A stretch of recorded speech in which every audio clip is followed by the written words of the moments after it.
La famille, bonjour à tous, j'espère que vous allez bien et que vous avez passé un bon mardi. Aujourd'hui, ça va être une vidéo un peu spéciale. On va parler du Real Madrid, bien sûr. Mais avant, je voulais prendre 1 ou 2 minutes pour vous parler de moi, pour vous dire merci. Pourquoi? Parce qu'on a atteint un palier symbolique sur YouTube, les frères. 10 000 abonnés. Alors peut-être pour vous, c'est rien du tout, 10K, mais pour nous, les gars, les petites chaînes, c'est énorme. C'est énorme et je vais vous dire d'où ça part. Il y a à peu près quoi, 1 an et demi, je faisais des vidéos sur YouTube, mais j'étais en voix off. Vous voyez, je mettais une petite voix de robot là et je mettais des images qui défilent. Mais c'était toujours le même domaine. J'ai toujours parlé du Real Madrid. Et un jour, je me suis dit, il faut que tu portes tes couilles. Il faut que tu montes ton visage et parles. Et puis ça passe, ça passe, ça casse, ça casse. Parce que j'étais plutôt timide et introverti. Vous voyez le délire? Je n'étais pas quelqu'un qui est prêt à montrer son visage. En plus, vous savez, je fais un taf où tu es ouvert un peu avec les gens. Il y a du monde un peu dans ton travail. On n'est pas en petit comité, on est voilà, dans un régiment, il y a 1000 personnes. Donc tu as toujours un peu cette peur, ce tracas, vous voyez, de dire, ah, ils vont me voir sur Internet. Et après, je me suis dit, tu sais quoi, porte tes couilles, frère. Lance-toi, lance-toi. Ça passe, ça casse. Qu'est-ce que tu risques? On va peut-être se foutre ta gueule 2 heures, 3 heures et ça va passer. Ça passe à autre chose. Et c'est ce que j'ai fait, les gars. Je me suis lancé, j'ai porté mes couilles. Première vidéo, c'était le match de pré-saison contre le Barça l'année dernière, les frères. Hein. Le match de pré-saison, première vidéo où je décide de montrer mon visage. La vidéo, elle fait 4K ou 2K ou je ne me rappelle plus. Et j'étais heureux. Le premier abonné, les gars, de ma chaîne, c'est ma femme. Et regardez, de fil en aiguille, j'ai fait mon petit chemin doucement, doucement et on est arrivé à 10 000 abonnés. Et ça, c'est grâce à vous les frères. C'est pour ça que je voulais faire cette vidéo, cette intro pour vous remercier parce que sans vous, les abonnés, sans vous, l'audience, le public, on n'arrive pas à tout ça. C'est pour ça que je tenais à vous remercier. Je suis parti de rien les frères et c'est grâce à vous qu'on arrive comme ça, on passe un palier. Après, j'ai pas percé sur YouTube les frères, hein. 10 000 abonnés, c'est rien du tout.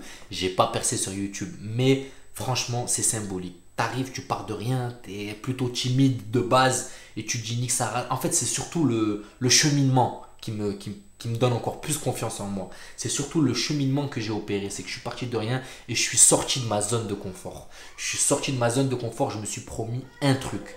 C'est quoi qu'il arrive, il y a des hauts, il y a des bas. Excusez-moi, il y a ma fille qui pleure, ma femme qui est en train de s'en occuper. Il y a des hauts, il y a des bas, mais il ne faut pas lâcher l'affaire. Ça, c'est un truc que j'ai appris, les frères. Pourtant, j'ai un travail qui est compliqué. Hein. Je dois partir à droite, à gauche, des missions par-ci, des missions par-là. Je dois m'absenter. Et à mes heures perdues, je fais du YouTube. Je parle de mon club favori. Et puis, regardez où ça nous a mené.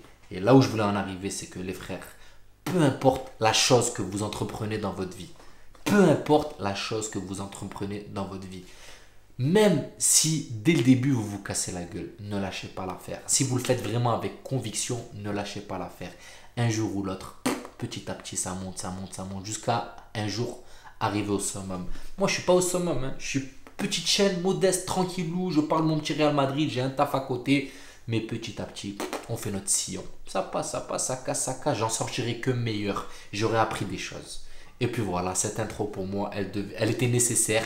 Je tenais à vous remercier parce que tout ce que je dis, toute cette confiance accumulée durant cette année d'expérience sur YouTube, c'est grâce à vous. Maintenant que ça c'est dit la famille, on va parler Real Madrid. Donc comme vous savez les frères, Courtois, ligament croisé, Militao, ligament croisé.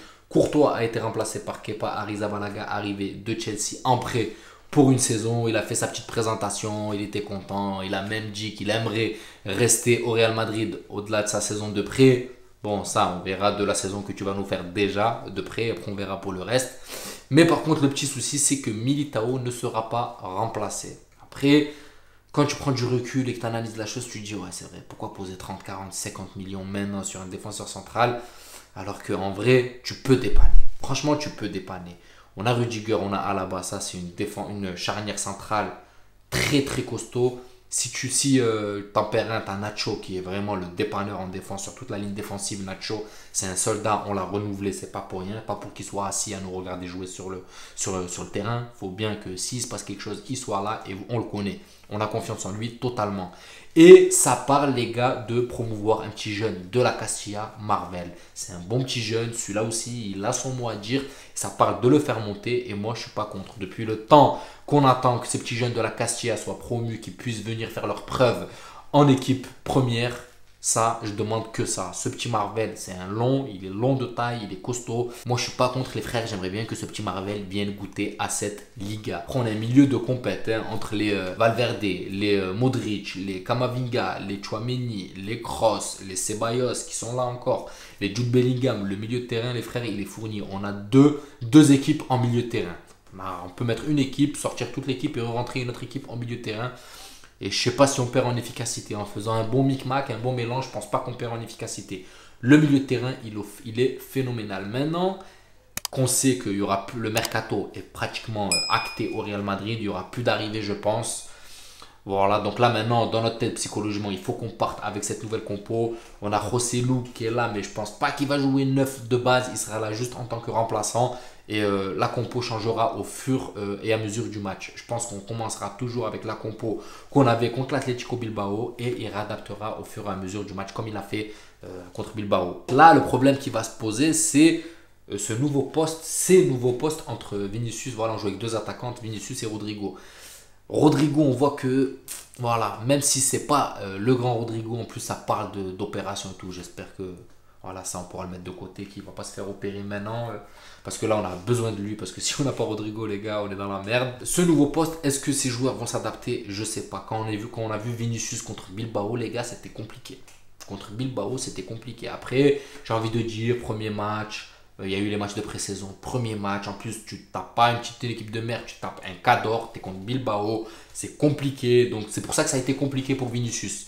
Mais, voilà, est-ce qu'il va s'adapter à ce nouveau système? J'ai pas peur. Mais ce que je sais, c'est qu'on pourra toujours mettre ce point d'appui, Joselu qui rentre en point fixe devant la défense adverse et on pourra décaler un petit peu Vinicius pour qu'il continue à faire son rôle de déstabilisateur sur le côté. Parce que là, quand il était un petit peu plus excentré, voilà, vers l'intérieur de la surface adverse, c'était plus compliqué pour lui. Voilà, la défense sortait immédiatement sur lui. Il n'avait pas le temps de se mettre en place pour préparer ses dribbles. Il était pris au dépourvu. Il avait tout le temps 2-3 joueurs sur lui. Donc, c'était beaucoup plus compliqué. Maintenant, il va falloir se concentrer. Je pense qu'on va moins encaisser dû à la densité qu'on a au milieu de terrain et à la bonne défense. Mais offensivement, ça va être un peu plus compliqué. Il va falloir vraiment que Vinicius s'adapte à ce nouveau poste avec Joselu et sans Joselu. Après les gars, le petit truc qui me fait peur aussi, c'est les latéraux. Les latéraux, je ne vais pas vous mentir, côté gauche, Fran Garcia, il est jeune. Je sais que dans quelques temps, dans 2-3 mois, ce petit jeune, il va prendre en confiance, il va être bon. On a Mendy qui pourra le suppléer ou vice-versa. Ok, mais côté droit, Carvajal, les gars, l'année dernière, il a eu 2 voire 3 blessures. Il peut se blesser rapidement et on n'a pas à part Odriozola, moi je vous le dis, Odriozola, Vasquez, franchement, il ne m'inspire pas confiance ces deux-là. C'est vrai, ça va être vraiment du dépannage. Pourquoi pas le refaire remonter le petit jeune du Shakhtar. J'ai oublié comment il s'appelle, le petit jeune qu'on a eu en prêt du Shakhtar là. Vinicius Tobias. Je me demande pourquoi ne pas faire remonter Tobias pour jouer. Et franchement, ce petit jeune, faut pas le sous-estimer, il a l'air vraiment pas mal. Il y a du niveau, il y a du potentiel et il faut pas le mettre de côté. Je comprends pas pourquoi on a peur, pourquoi Carlito a peur de faire confiance à sa jeunesse. Regardez avec le Barça, Xavi a fait confiance à Baldé, regardez la pépite que c'est Baldé. Regardez la pépite que c'est un mec qui va être en passe d'être un des meilleurs à son poste. Ça se trouve, on a un Baldé qui est en train de dormir à la Castilla. Et par contre, Ancelotti, voilà, ne fait pas confiance. Il a peur. Il préfère mettre Vasquez que Tobias, alors que je suis sûr et certain, qu'avec un peu plus de confiance, le petit Tobias, les gars, il performerait sur ce côté. Donc voilà, les gars, la petite vidéo pour vous dire merci pour les 10K et pour parler un petit peu Real Madrid sur cette nouvelle compo, comment s'adapter. Bientôt, Almeria, c'est quand? C'est samedi, il me semble, à 19h30. On se retrouvera pour faire un petit avant-match pour Almeria et le débrief à l'issue. Sur ce, la famille, je vous souhaite une bonne soirée. Je vous remercierai jamais assez, vous le savez. Merci encore pour les 10K et je vous dis à la prochaine vidéo. Ciao la famille.